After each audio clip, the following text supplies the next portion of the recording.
Hello guys, most welcome back to our YouTube channel Gyan with Sachin. तो दोस्तों, आज के इस कंप्लीट वीडियो में हम बात करने वाले हैं polytechnic first semester applied physics first के 5 मार्क्स के मोस्ट इम्पॉर्टेंट क्वेश्चन के क्वेश्चन नंबर 3 के बारे में।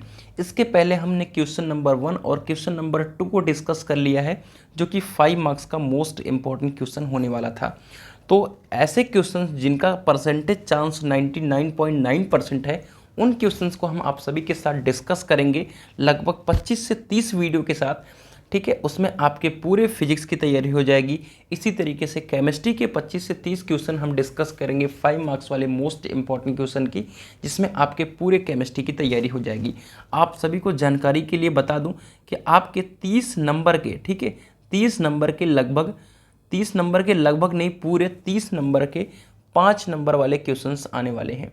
तो आपको 5 नंबर वाले क्वेश्चन की प्रिपरेशन करना बहुत ज़रूरी है। आपके क्वेश्चन बैंक हो या आपकी बुक हो, उसमें बहुत सारे क्वेश्चंस होते हैं और आपको कंफ्यूज कर देते हैं कि हमें कौन से क्वेश्चंस की प्रिपरेशन ज़्यादा करनी चाहिए। तो आप सभी को सारे इंपॉर्टेंट क्वेश्चंस लगातार मिलते रहेंगे, उसके लिए आप चैनल से बने रहिए। और इसकी PDF के लिए और सभी अपडेट के लिए टेलीग्राम चैनल को ज़रूर ज्वाइन कर लीजिए।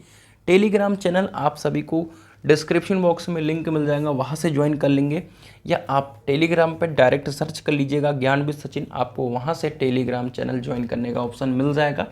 आप ज्वाइन कर लेंगे तो VTOP की सभी ऑथेंटिक अपडेट, क्योंकि आपके एग्ज़ाम टाइम में बहुत सारी अपडेट आएंगी और दिन भर में 5 से 8 वीडियो हो जाएगी, जो कि आपको यूट्यूब नोटिफिकेशन नहीं दे पाएगा, जो आप सभी कहीं ना कहीं अपडेट को मिस कर सकते हैं।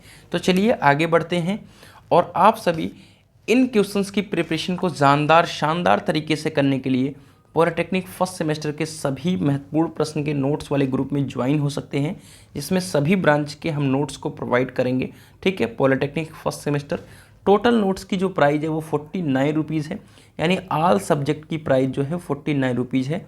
और नोट्स जो होंगे वो टोटल हिंदी में होंगे, और आपको इस नंबर पे कॉल या मैसेज करके आपको नोट्स को ले लेना है डायरेक्ट इसी नंबर पे पेमेंट कर करके। और हमें नहीं लगता कि 49 रुपीज़ में सभी सब्जेक्ट के नोट्स आप सभी के लिए महंगे होंगे। लगभग 10 रुपये भी एक नोट्स के नहीं पड़ रहे हैं, और आपकी प्रिपरेशन शानदार तरीके से हो जाएगी, बिना किसी क्वेश्चन बैंक, बिना किसी बुक के और बिना किसी परेशानी के।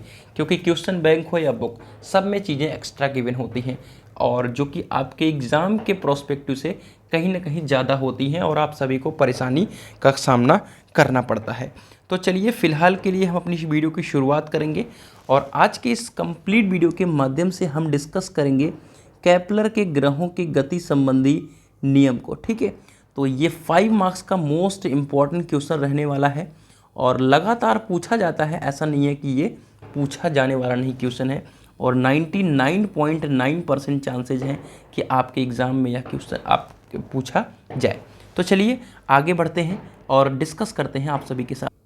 तो सबसे पहले आप सभी को स्टेटमेंट लिखना होगा। स्टेटमेंट में क्या लिखना है आप सभी को ध्यान से देखिएगा। हमारे सौरमंडल में सूर्य केंद्र में स्थिर रहता है। इस बात का ध्यान भी आप सभी रखेंगे कि हमारे सौरमंडल में जो सूर्य है वो केंद्र में स्थिर रहता है, और सूर्य के चारों ओर ग्रह जो होते हैं अपनी अपनी कक्षाओं में क्या करते हैं, परिक्रमण करते रहते हैं, चक्कर लगाते रहते हैं। ग्रह के चारों ओर आकाशीय पिंड परिक्रमण करते हैं, और ये उपग्रह कहलाते हैं। ठीक है, चलिए, तो ये आप स्टेटमेंट के रूप में लिख देंगे।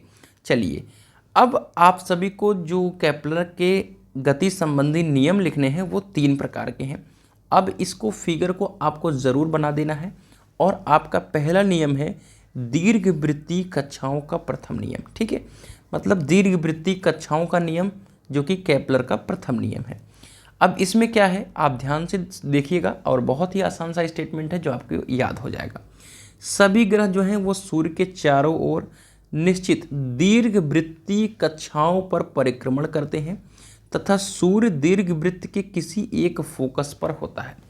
मतलब जो सभी ग्रह हैं उस सूर्य के चारों ओर दीर्घवृत्तीय कक्षाओं पर परिक्रमण करते हैं, और सूर्य जो होगा वो दीर्घवृत्त के किसी एक फोकस पर होता है। ये आपके दीर्घवृत्ताकार कक्षाओं यानी केपलर का प्रथम नियम कहलाता है। दूसरा हमारा नियम है क्षेत्रफलीय वेग का नियम। ठीक है, आपको इसका जो आपका यहाँ पर कह सकते हैं डेरिवेशन टाइप का A/T बराबर कांस्टेंट, ठीक है, यानी क्षेत्रफल और समय जो है वो कांस्टेंट होगा। मतलब जितने समय में कुछ क्षेत्रफल तय होगा, फिर अगले उतने समय में ही उतना क्षेत्रफल तय होगा। यही आपका क्षेत्रफलीय वेग का नियम है, ठीक है। ग्रह के केंद्र को सूर्य के केंद्र से मिलाने वाली रेखा, ग्रह के केंद्र को, ठीक है, और सूर्य के केंद्र से मिलाने वाली रेखा जो है वो समान समय में समान क्षेत्रफल स्वीप करती है, यानी तय करती है।